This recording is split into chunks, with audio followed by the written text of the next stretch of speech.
Life is a game of strategy. Whether you're dealing with friends, co-workers, strangers, or even people who see you as competition, the truth is this: those who master human behavior always hold the upper hand. Outsmarting someone doesn't mean tricking them. It means reading them, anticipating them, and knowing how to stay 3 steps ahead. Let me share with you 5 rules for total dominance. First, control your emotions. The second you let anger, insecurity, or fear show, you've already given someone the blueprint to manipulate you. People study your reactions more than your words. When you remain calm and composed, even in heated moments, you become unreadable. And when you're unreadable, you're unshakable. Think about it. The person who can't be provoked is always the person in control. The first rule in Outsmarting Anyone is simple: control your emotions. Yet, it's the one thing most people fail at. The moment you allow someone to see you rattled, you've already handed them power. Think about the last time you lost your temper. Maybe someone cut you off in traffic. Maybe a coworker disrespected you in front of others. In that instant, your emotions took over. Your judgment was clouded. Your body language gave you away, and whether you realize it or not, the other person saw exactly how to push your buttons. When your emotions are exposed, they become weapons others can use against you. Here's the truth most people never accept. Being emotionally reactive is weakness. It doesn't matter if it's anger, frustration, jealousy, or even excitement. If someone else can trigger those feelings in you, they own you in that moment. Outsmarting others starts with breaking free from that trap. You must learn to become a master of composure, because composure is dominance. Think about high-stakes negotiations. The person who can stay calm while the other one is sweating, raising their voice, or pleading will always have the upper hand. In fact, professionals are trained to provoke emotional reactions just to throw their opponent off balance. That's why in interrogation rooms, in board meetings, and even in everyday arguments, the person who loses control loses power. But when you remain still, when your face reveals nothing, you force the other person to question themselves.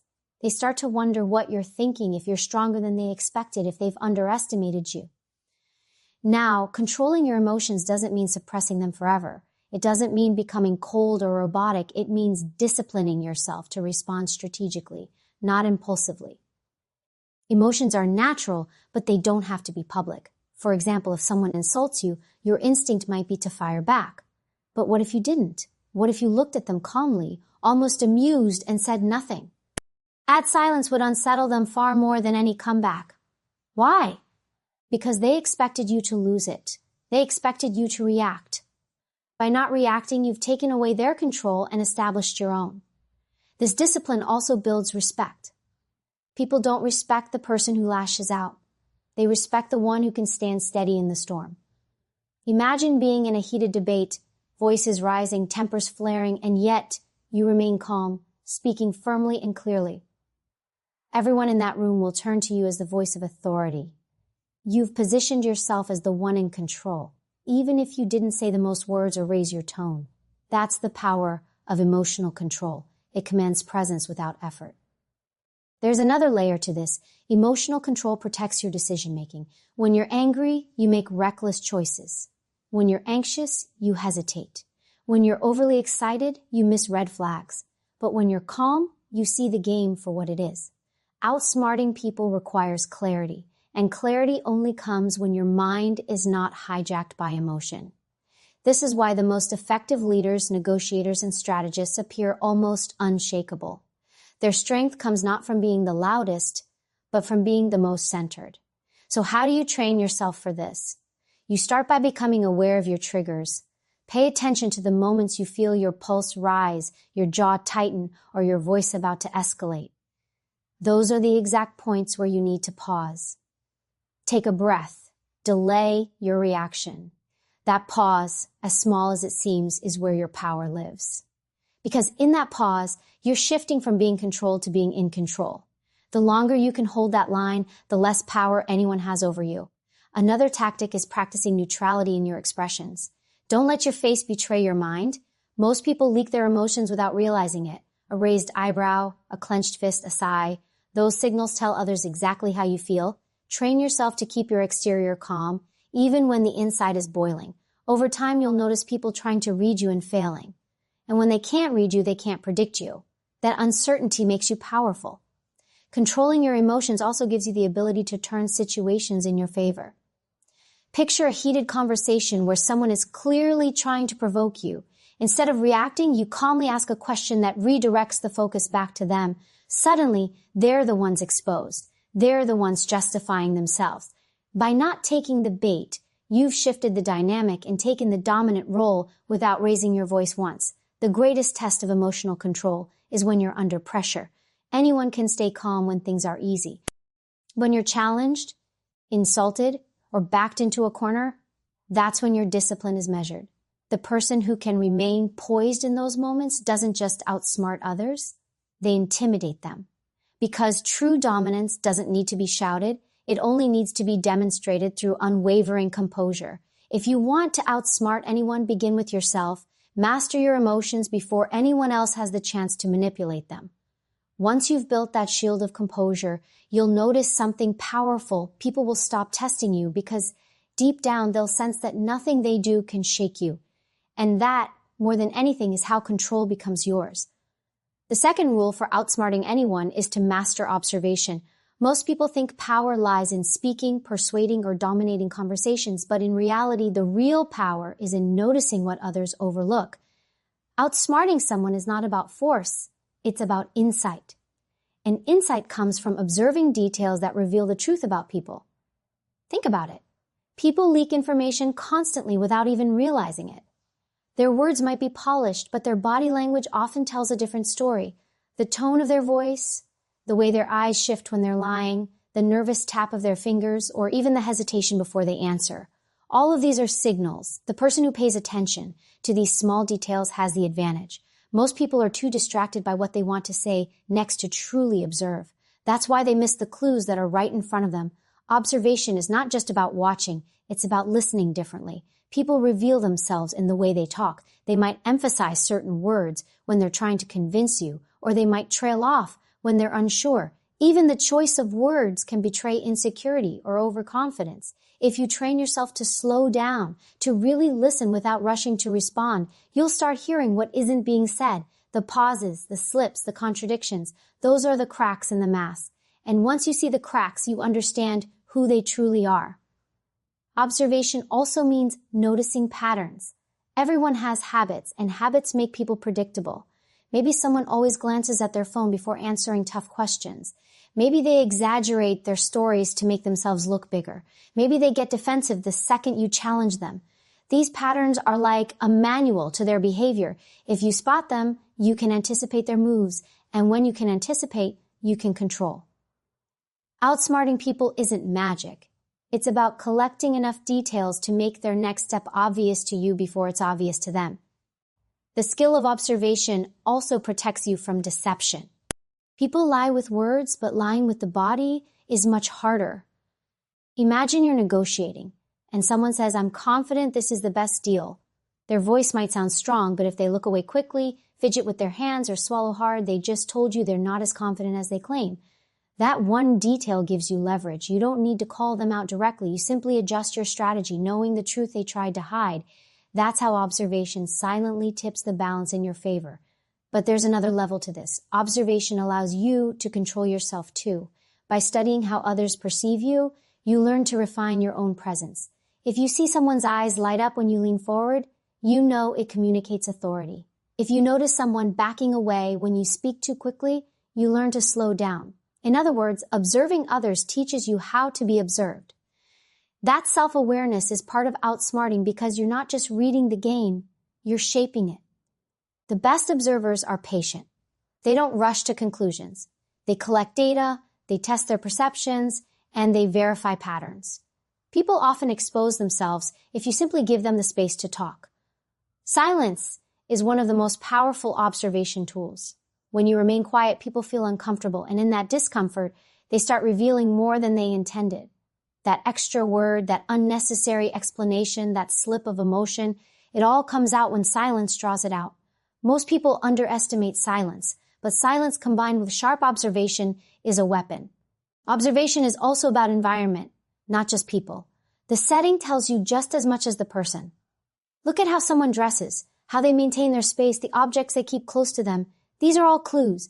A desk full of scattered papers may reveal disorganization.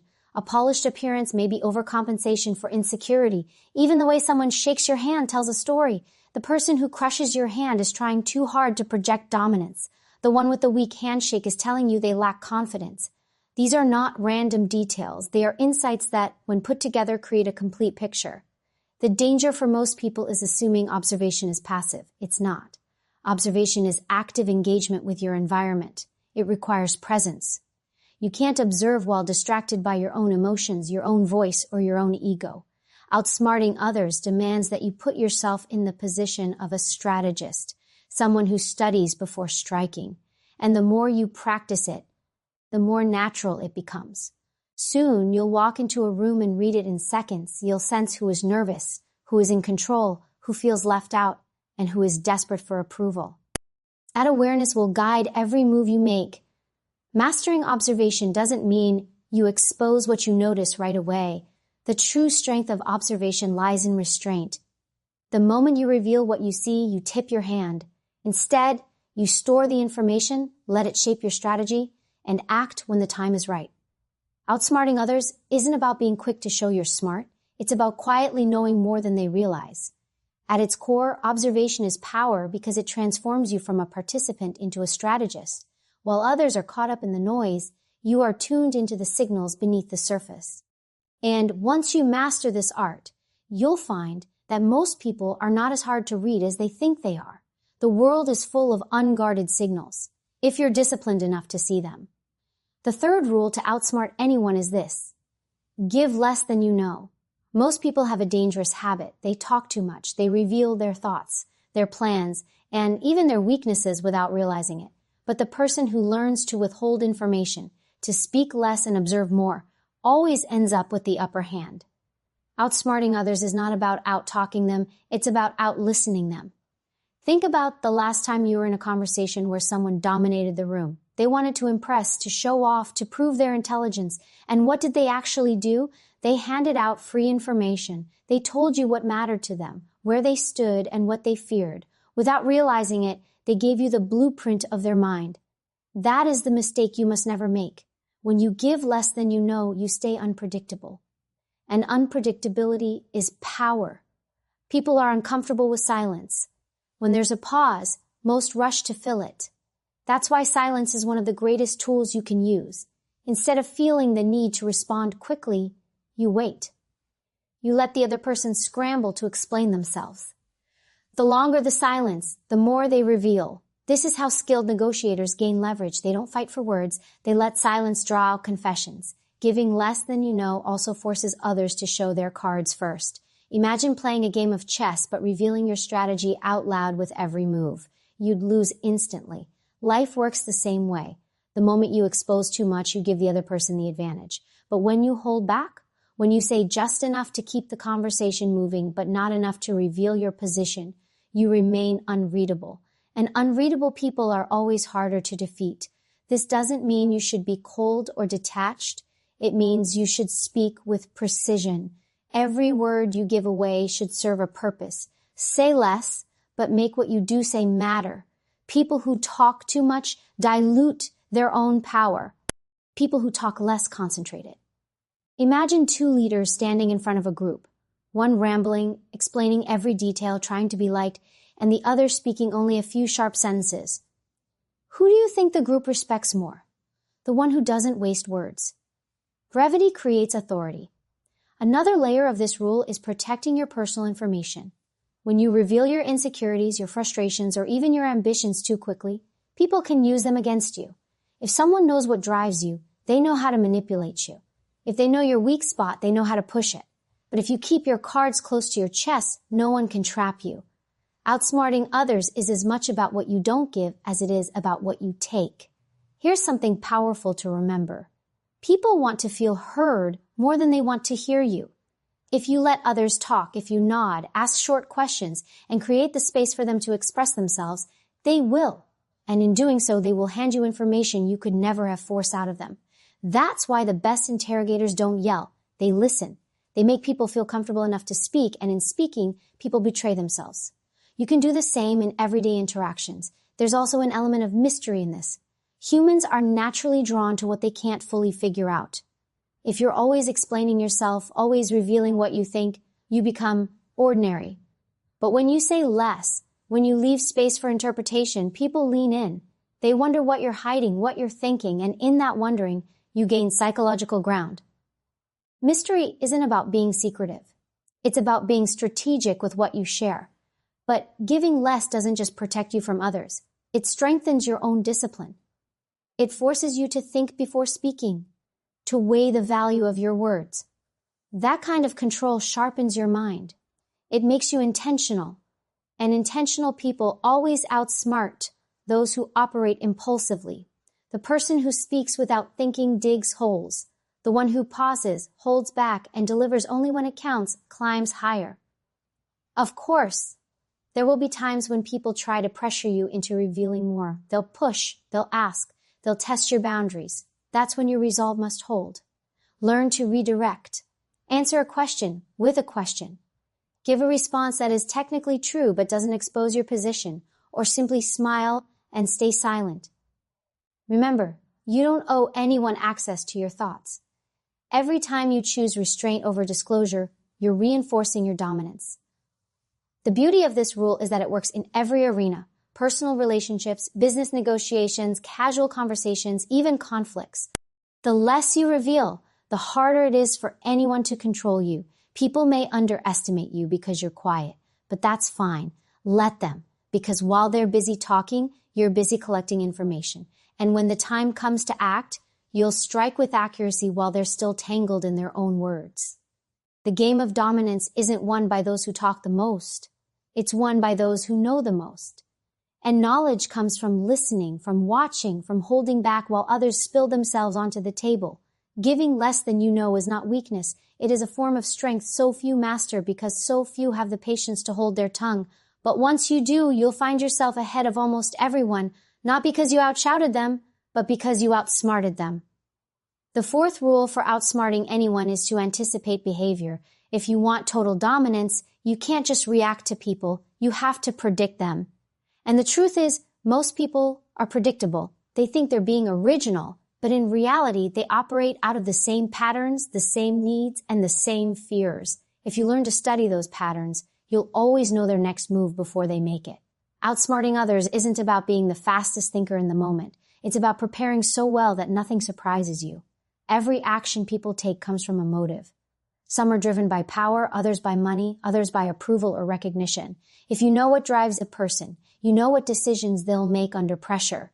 The man who needs validation will fold the second you withdraw praise. The one who craves status will sacrifice logic just to protect his ego. The one who fears rejection will go out of his way to avoid confrontation. When you understand someone's core desire, you can predict their behavior like reading from a script. This is why listening and observation are not enough on their own. You must connect them to anticipation. You're not just noticing what people do, you're projecting what they'll do next. For example, if you watch how someone reacts when challenged, you can anticipate how they'll react when the stakes are higher. If you know someone is impatient in small matters, you can predict they'll make sloppy mistakes in bigger ones. If you see they can't handle silence in a conversation, you can predict they'll reveal secrets when pressured. Patterns scale. The small tells you about the large. Anticipation also allows you to control the pace of interaction. When you know what someone wants, you can either give it to them or withhold it to guide their actions. A simple example, in negotiations, if you know the other side is desperate to close the deal quickly, you can slow the pace, stretch the timeline, and watch them grow uncomfortable until they give you concessions just to end their discomfort. You're not reacting to their moves. You're shaping their moves by predicting them in advance. Another level of anticipation comes from understanding human psychology as a whole. People tend to behave in predictable ways when placed in similar circumstances. For instance, when people feel ignored, they usually overcompensate by trying harder to be noticed. When people feel superior, they often underestimate their opponent. When people feel cornered, they usually lash out emotionally instead of thinking logically. These are universal responses, and if you know them, you can stay ahead of anyone, even if you don't know them personally. Anticipating behavior also keeps you calm under pressure. Most people panic when they don't know what's coming next. They're reactive, always on the defensive, But if you've trained yourself to see the signs and connect them to outcomes, you rarely get caught off guard. You've already played out the scenarios in your mind, so when someone tries to surprise you, it feels like old news. And nothing unsettles people more than realizing their attempts to manipulate or control you don't work. They start doubting themselves, and that doubt makes them weaker. There's a deeper power in anticipation. It allows you to position yourself strategically before the moment even arrives. If you know how someone is likely to respond, you can set traps without them realizing it. You can lead them into making the exact move you expected, then use it against them. For example, if you know a person always tries to dominate conversations, you can deliberately give them the floor, let them talk themselves into exhaustion, and then quietly dismantle their points with precision. They walked into the trap because you predicted their behavior before it happened. The most skilled strategists are never surprised. They play the long game by thinking 2 or 3 steps ahead. In chess, you don't win by reacting to each piece as it moves. You win by seeing the board as a whole, predicting patterns, and moving before your opponent realizes the danger. Life is the same. Outsmarting people is a mental chess game, and those who anticipate behavior are always the ones in checkmate position while the other person doesn't even see it coming. But anticipation requires discipline. You can't assume. You must gather evidence, study, and watch carefully. Guessing recklessly is just as dangerous as reacting blindly. The difference between amateurs and professionals is that professionals base their anticipation on patterns, not wishful thinking. If you want to predict behavior accurately, you must pay attention to details consistently over time. Small consistencies reveal large truths. One of the strongest positions you can ever be in is knowing what someone will do before they do it. Imagine the confidence it gives you in conversations, negotiations, even conflicts. While the other person thinks they're steering the interaction, you already know where it's headed. You're calm, composed, and ahead, while they're still reacting to the present moment. That's the essence of dominance. Not loudness, not aggression, but foresight. When you anticipate behavior, you no longer play on the same level as everyone else. You're not scrambling to keep up with situations. You're setting the pace, guiding the flow, and shaping outcomes. People will wonder why nothing ever seems to catch you off guard, why you always appear in control, why things always tilt in your favor. The answer will be simple. You were playing 3 moves ahead while they were still deciding on their first.